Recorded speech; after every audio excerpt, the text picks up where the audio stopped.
Assalamualaikum warahmatullahi wabarakatuh.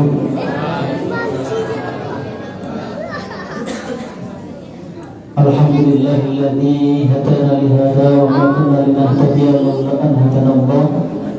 Asyhadu an la ilaha illallah wahdahu la syarika lahu wa asyhadu anna sayyidana Muhammadan abduhu wa rasuluh la nabiyya wa la rasula ba'da. Para guru wal hadirin jamaah salat isya dan salat tarawih Masjid Al-Ikhlas Pelabuhan Pulau Bengkulu yang saya hormati, dan mudah-mudahan semuanya mendapatkan keberkahan serta rahmat dari Allah Subhanahu wa taala. Pertama-tama marilah kita panjatkan puji dan puji syukur kita kepada Allah Subhanahu wa taala atas limpahan rahmat, nikmat, taufik, hidayah dan inayahnya, sehingga pada malam hari ini kita dapat bersama-sama hadir di masjid yang mulia ini dalam rangka melaksanakan ibadah salat isya. Dan insyaallah kita lanjutkan dengan salat tarawih serta salat witir berjamaah dalam keadaan sehat dan walafiat.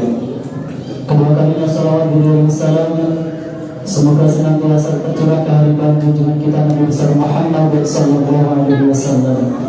Semoga kita sekalian diakui sebagai umat beliau dan mendapatkan syafaat Nabi sebelum qiyamah. Amin ya rabbal alamin.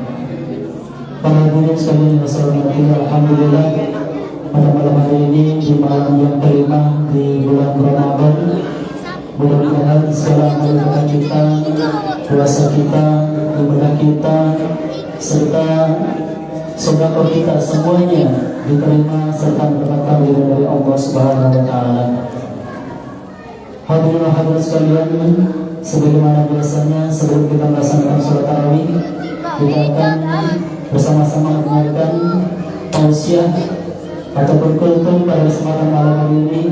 Alhamdulillah sudah bersama kita yaitu Bapak Ustaz Al-Jihad SHIMH. Mudah-mudahan apa yang beliau sampaikan nanti akan memberikan tambahan ilmu untuk kita sekalian, sehingga dapat memberikan semangat kepada kita sekalian untuk meningkatkan takwa kita kepada Allah Subhanahu wa taala. Mungkin hanya ini yang dapat kami sampaikan. Kurang lebihnya saya mohon maaf. Wabillahi taufiq wal hidayah. Wassalamualaikum warahmatullahi wabarakatuh.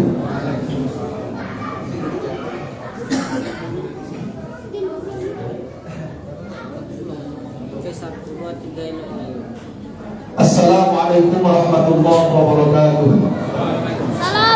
Alhamdulillah wa syukurillah wa la hawla wa la quwwata illa billah. Amma ba'du. Bapak Imam, Khatib, Bilgarin, guru-guru, ibu-ibuku, bapak-bapak serta anak-anakku yang dirahmati Allah Subhanahu wa taala, bersyukur kita dan selalu berdoa mudah-mudahan langkah kaki kita, ayunan tangan kita, hembusan nafas sekaligus detak jantung kita hadir di masjid yang sangat indah ini akan dihitung ibadah di mata Allah Subhanahu wa taala. Amin ya rabbal alamin. Allahumma shalli ala Muhammad wa ala ali Muhammad.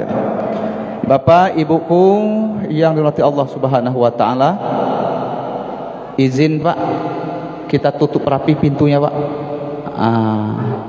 Yang mau keluar dulu ya, karena suaranya nanti bapak-bapak nggak kedengaran.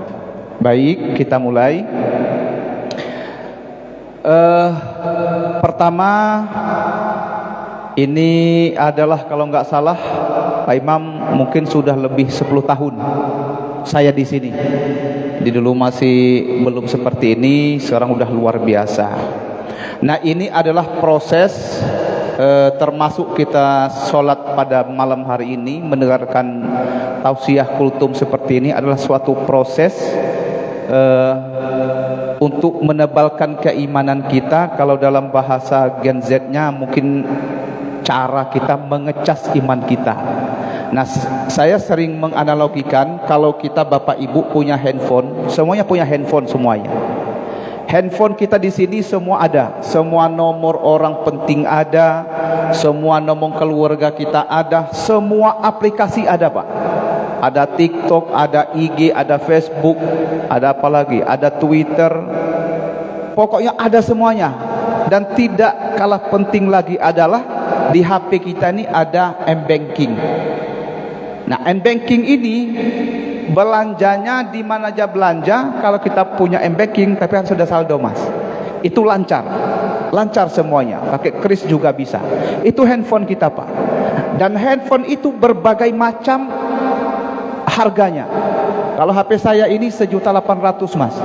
6 tahun lalu saya beli. Nah, sekarang masih baru casingnya. Kalau HP sudah buruk. Mungkin Bapak Ibu ada yang punya iPhone, mungkin ada yang 8 juta, 10 juta, 13 juta, bahkan ada 20 juta harga HP. HP itu yang mahal itu, semua aplikasi dalam HP itu, sebanyak saldo dalam M-Banking kita, sebanyak apapun pulsanya, sebanyak apapun kuotanya, itu tidak akan berfungsi kalau tidak ada cas atau baterainya, Pak. Tidak akan berfungsi sebagus apapun HP. Nah, maka dari itu fungsi kita hadir pada malam hari ini suatu proses pengacasan diri kita supaya jangan terlalu kaku, Pak, hati kita. Jangan terlalu beku, jangan terlalu kaku, jangan membatu sekali hati kita itu. Nah, ini proses supaya kita iman kita menaik, kita rajin sholat, rajin ibadah, karena hidup kita ini adalah hanya sementara saja. Nah, salah satu proses pengacasan diri kita itu dalam beberapa referensi yang kita baca, kalaulah tidak kita caskan HP kita itu, suatu saat kita ini berwajah manusia tapi hati binatang, Pak. Tapi sebaliknya, wajah manusia tapi hati malaikat. Nah, bisa saja Bapak Ibu saya hari ini pakai baju putih, sarung putih, tapi hati saya hitam, Pak. Tapi bisa bapak-bapak yang pakai peci hitam, baju hitam, celana hitam, tapi hatinya putih. Jadi susah zaman sekarang itu membedakan antara orang baik dan orang nggak baik itu, Pak. Susah sekali. Kadang-kadang, Pak, waduh luar biasa, Pak. Sampai ininya hitam, jenggotnya sampai 2 jengkal. Sudah itu tutur katanya bagus bahasa, tapi ternyata dia korupsi. Ternyata dia berbagai macam perangainya. Susah membedakannya. Nah, maka dari itu coba kita lihat kalau ada seekor binatang yang namanya kambing. Kalau kambing itu lagi lapar, Pak Imam, lewat ke suatu padang rumput, dia nggak nanya itu rumput siapa. Kalau lapar dia makan. Dia nggak nanya itu rumput siapa, pasti dia makan, Pak. Nah, anjing juga seperti itu. Kalau syahwat nafsunya sudah sampai, nengok istri temannya, dia nggak nanya itu istri siapa. Itu dimbatnya itu anjing, Pak. Nah, kita juga bisa seperti itu. Kalau iman kita naik, wajahnya manusia tapi hati malaikat. Tapi kalau hati kita iman nggak naik, wajah manusia, perangai binatang. Nah, itulah manusia. Nah, salah satu contohnya adalah jangan pernah menyepelekan suatu kebaikan. Contoh Bapak Ibu, mungkin Bapak Ibu pernah dengar, dan ini diabadikan dalam agama kita. Seorang pelacur, seorang penzina, itu bisa masuk surga dalam agama kita. Itu diceritakan dalam beberapa buku yang kita baca itu. Seorang pelacur, seorang pezina bisa masuk surga gara-gara memberikan 1, 2, 3 tetes air kepada seekor anjing yang sedang kehausan. Nah, dan agama kita abadikan itu, beliau itu bisa masuk surga. Nah, itu baru memberikan 2, 3 tetes air kepada seekor anjing. Apalagi pengurus masjid, Pak Imam memberikan saya 1 gelas air, Pak. Luar biasa tuh, Pak, pahalanya. Yang kedua, mungkin Bapak Ibu juga pernah dengar, seorang Amirul Mukminin Umar bin Khattab itu pernah berjalan, ditanya sama seorang sahabatnya, "Ya Amirul Mukminin, mengapa engkau dikatakan orang baik dan mengapa engkau dijaminkan masuk surga oleh Allah Subhanahu wa taala?" Maka seorang Amirul Mukminin ini berkata, menjawab, "Ya sahabatku, dulu saya pernah berjalan di suatu jalan dan saya melihat seorang anak-anak, mungkin sebesar-besar beliau lah, anak-anak ini. itu memegang seekor burung pipit, Mas. Dalam riwayat itu disebutkan burung pipit. Burung pipit itu dilihat seorang Amirul Mukminin, seorang pemimpin, seorang Umar, terjepit, tersiksa, enggak dikasih makan, enggak kasih minum. Lalu seorang Umar membeli seekor burung pipit ini, lalu dilepas, Pak, burung itu. Maka merdeka burung itu. Maka dengan salah satu membebaskan seekor burung pipit saja bisa menyebabkan kita orang baik dan bisa masuk surga. Membebaskan seekor burung pipit saja, apalagi bapak-bapak yang hobi main burung murai batu di rumah, Mas. Nak masuk surga besok lepaslah burung tuh. Kalau agak sayang lepasnya, bawa ke rumah saya, Mas, biar saya yang meliharanya. Ya siapa tahu tidak galak ngasih makannya, udah galak kasih minumnya. Woi, mahal, Pak, mahal burung murai batu, 5 juta 10 juta. Jangan murai batu, Pak, burung pipit aja bisa masuk surga. Nah, gara-gara bapak-bapak tidak galak meliharanya, antar ke rumah saya, biar saya meliharanya. Itu contoh kedua. Contoh ketiga terakhir. Bapak Ibu pernah dengar yang namanya Imam Al-Ghazali. Jadi banyak orang pengikut ini. Mungkin kita rata-rata pengikut Imam Syafi'i. Tapi Imam Al-Ghazali ini gurunya Imam Syafi'i. Nah, Imam Al-Ghazali ini ditanya oleh seorang syekh lah, apa yang menyebabkan engkau menjadi baik dan bisa masuk surga? Maka Imam Al-Ghazali menjawab, ketika saya sedang menulis hadis-hadis Rasulullah tentang agama kita, datang seekor lalat, Pak. Lalat itu bahasa Indonesia, iya enggak ya? Kalau bahasa saya itu langau, benar ya, bahasa saya langau bahasa saya. Kalau bahasa Indonesianya itu lalat. Jadi Imam Al-Ghazali sedang menulis. Nah, zaman dulu enggak kayak pena kita sekarang, itu penanya di luar, tintanya di luar. Sekarang penanya di luar, tinta di dalam. Dulu enggak, penanya di luar, tintanya di luar juga. Jadi mau nulis, ambil celupin, nulis, celupin, nulis. Nah, ketika seorang Imam Al-Ghazali itu sedang menulis tentang hadis-hadis Rasulullah, datang seekor lalat yang langau tadi ini, Pak. Jadi minum tintanya Imam Al-Ghazali ini, diminumnya. Imam Al-Ghazali tidak mengusir seekor lalat ini, dibiarkan sampai kenyang, lalu pergi lalatnya. Kata beliau, dengan saya membiarkan seekor lalat memakan tinta yang saya sedang menulis tentang ayat-ayat atau tentang hadis Rasulullah, hal itulah yang menyebabnya saya bisa masuk surga. Itu, Pak, hanya sedekah kepada seekor lalat, Pak. Jadi saya nengok tadi, mana kotak amal kita tadi? Lah lewat belum kotak amal tadi? Saya tengok ngebut nian tadi, Mas. Nah, jadi saran saya, jadi besok mungkin, Pak, jadi kalau ada kotak amal, isilah walaupun Rp1.000, Pak. Walaupun Rp500, isilah, niatkan dari rumah, taruh di dompet, taruh di situ. Ini kadang-kadang, Pak, Jumat itu, ini cerita, tapi bener, Pak, cerita ini nih. Jumat, coba tengok tuh, duit dikasih istrinya 10.000 untuk sedekah ke Jumat. Sudah itu dari rumah ke masjid itu bisa 2, 3, 4, 5 warung lewat, Pak. Lalu setiap warung itu disinggahi, nukar duit 10.000 itu jadi 1.000. Untuk apa? Supaya sisa 9.000 untuk beli rokok, 1.000-nya untuk sedekah. Jadi seakan-akan agama itu sepele sekali. Kita tidak tahu, Pak, entah duit 1.000 itulah yang menyebab kita masuk surga, Pak. Kalau mengandalkan sholat kita, Pak, susah, Pak. Saya tidak percaya saya khusyuk sholatnya.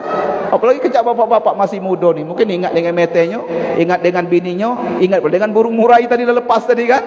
Wallahu alam kita, Pak. Kalau kita mengandalkan haji kita, mungkin belum ada yang haji mungkin.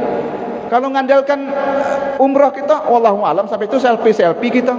Tahajud kayak gitu juga, wallahu alam diterima, Pak. Tapi dengan sedekah, dengan ikhlas kita, walaupun Rp1.000, dengan itulah menyebabkan kita masuk surga. Bayangkan seorang pelacur saja memberikan 1, 2, 3 tetes air kepada seekor anjing yang sedang kelaparan, bisa menyebabkan beliau masuk surga. Apalagi kita bersedekah. Nah, ini momennya kita dalam Ramadan ini, perbanyak sedekah, Pak. Karena sedekah ini pahalanya langsung diterima ganjarannya oleh orang yang bersedekah itu. Dalam beberapa riwayat itu disebutkan itu, Pak Imam, orang meninggal dunia sekarang itu 3 langkah orang terakhir pulang dari kubur itu, datang malaikat bertanya kepada seorang yang mati itu. Orang mati itu minta sama malaikat, ya malaikat bilang sama Allah, saya pengen hidup walaupun 1 hari, saya pengen hidup walaupun 1 detik. Bertanya, untuk apa orang mati itu hidup lagi? Katanya dalam ayat itu disebutkan, saya ingin bersedekah. Nah, saya carilah penafsiran itu, kenapa orang mati itu pengen hidup walaupun sebentar untuk bersedekah. Kenapa sedekah? Ngapa tidak sholat? Ngapa tidak haji? Ngapa tidak umroh? Ngapa tidak berbini lagi? Wah, masa sehari nak berbini lagi kan? Tapi dia pengen sedekah. Nah, saya cari Pak penafsirannya itu, ternyata orang yang bersedekah itu adalah ganjarannya, pahalanya itu diterima langsung cash di kuburan Pak. Orang rasis bersah, kuburannya lapang, yang sempit jadi lapang, yang gelap jadi terang. Maka dari itu bagi keluarga kita, mak kita lah meninggal dunia, bapak kita yang telah meninggal dunia, istri dan suami kita atau anak kita, maka sedekahlah atas nama almarhum. Karena sekarang itu dia nunggu sedekah dari kita, Pak. Tak nunggu sholat kita, Pak.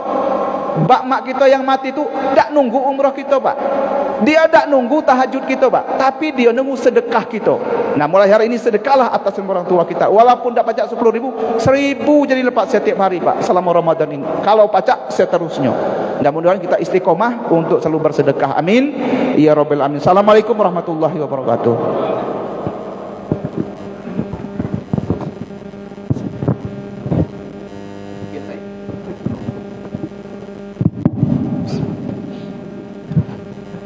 أطيعوا الله وأطيعوا الرسول صار الصيام رحمكم الله. الخليفة الأمير من سيدنا أبي بكر الصديق. اللهم صل على سيدنا محمد. اللهم صل على سيدنا محمد. اللهم صل على سيدنا محمد وعلى آل سيدنا محمد. صلوا سنة تراويح ركعتين. الصلاة لا إله إلا الله.